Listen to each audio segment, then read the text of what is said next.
Hi everyone. Today, Chris has posed me a question that I want to talk about, which is virtual microphone and virtual recording systems the future? I mean, it's quite a big topic to talk about. I don't want to go too far one way or the other. I want to try and talk about this from both sides and just discuss it and develop. And if you're not aware of everything that's been going on, try and expand and talk about what there is, what there's been, and where we're going.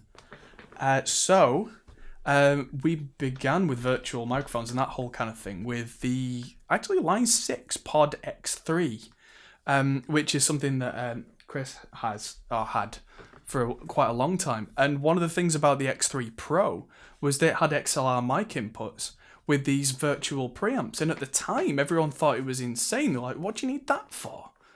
And it wasn't that good, but it was a start, and it was kind of provided this spark of the whole virtual system because, of course, guitar modelling is now fairly commonplace, where it used to be this dirty thing that all the kids did. And that technology's come on so far that I think that spurred on people like, especially Stephen Slate and Slate Digital are kind of the forebears of this whole new technology, especially with this new virtual recording system, where the way that they've done it is that they've emulated the entire chain from microphone to preamp, which I suppose is the only way to do it because of the reaction between the two. So they've made an incredibly linear microphone and very linear preamp as well, so that they're just flat. They don't contribute to the sound, which was probably the hurdle that needed to be got over the most.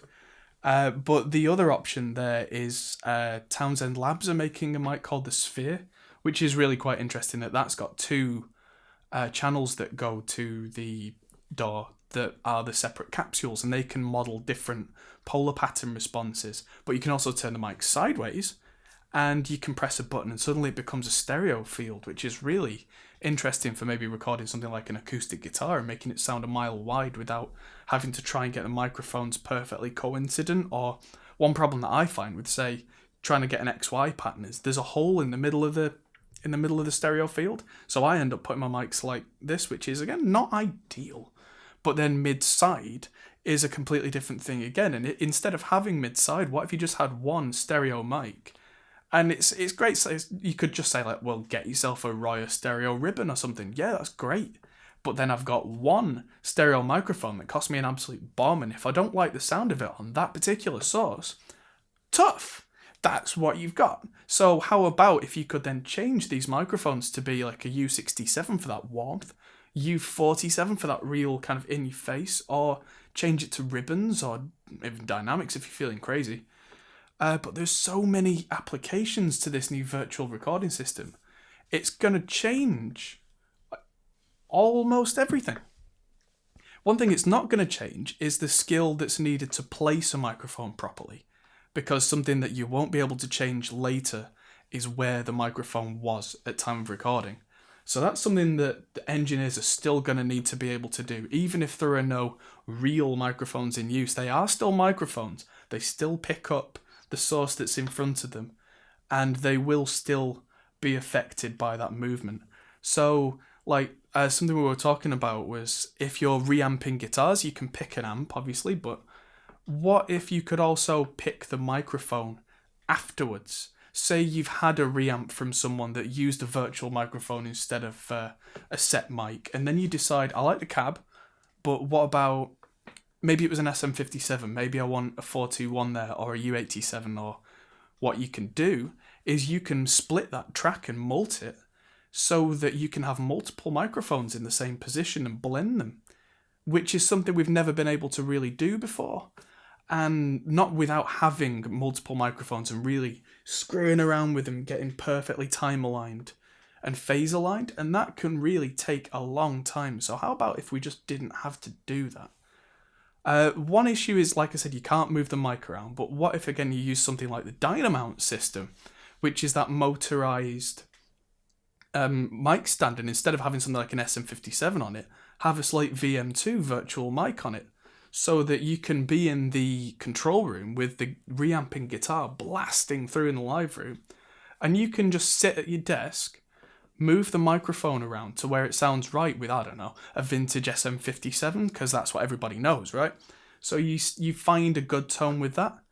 Then you go, you know what, I like this cab, I like this head, and I like all my settings, but let's try a different microphone. So maybe switch it out to something like an RE20, that's in there, they demonstrated that at the at NAMM this year. So maybe then that's too bassy, so maybe you can just use the Dynamount to move that in a little, and you're done. But maybe you just want, say, a 421 and an SM57, but in the kind of classic 421 on the cap, SM57 next to it. What I saw Stephen Slate do in a very old video that seems to have been forgotten about is he had two of these microphones on a guitar speaker, one dead center and one slightly off, which is where I tend to put microphones close miking a cab anyway. So why not just put one of the Slate mics there and one of the Slate mics where you would normally put your mics, and then set them up on the desk as a 57 and a 421. You might be thinking, well, why didn't I just use a 57 and a 421 then? Why bother?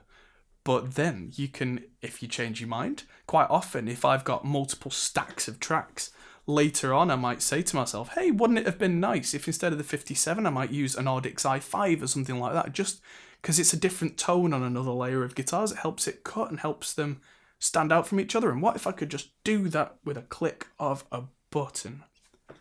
And it's one of those things, I think, especially live, the real mics are not going to go anywhere anytime soon. And there are certain application mics, like I'm using the Sennheiser shotgun mic right now to talk doing this, and that kind of technology is not going anywhere yet, because that provides a practical purpose of cancelling out the room noise and cancelling out anything other than what I'm saying. So that type of mic's definitely not going anywhere. But if you think it's $150 for one of these Slate small diaphragm condenser mics, and over $1,000 for a Royer ribbon, I'm not made of money. So once I've put all my money into this virtual recording system, I'm going to have this big bank of mics that I couldn't have justified keeping otherwise. Because it's not just whether you can afford it, it's whether you can justify it. Because I can justify $150. I can't usually justify $1,000. I think I've spent over $1,000 on my SE Electronics Gemini vocal mic, because that's the centerpiece for me, and that I can justify right now. But what if Slate said, hey, here's a model of a Gemini? How long would I keep on that, holding onto that mic? And especially as the software improves, because it sounds really good right now, but there is scope for it to become infinitely better. As long as the hardware is truly linear. It's apparently got 124 dB dynamic range. That's a full 24-bit dynamic range right there. That's crazy. So as long as the mic and the preamp are ultra linear, that means that there's nowhere to go in terms of improvement for the microphone hardware.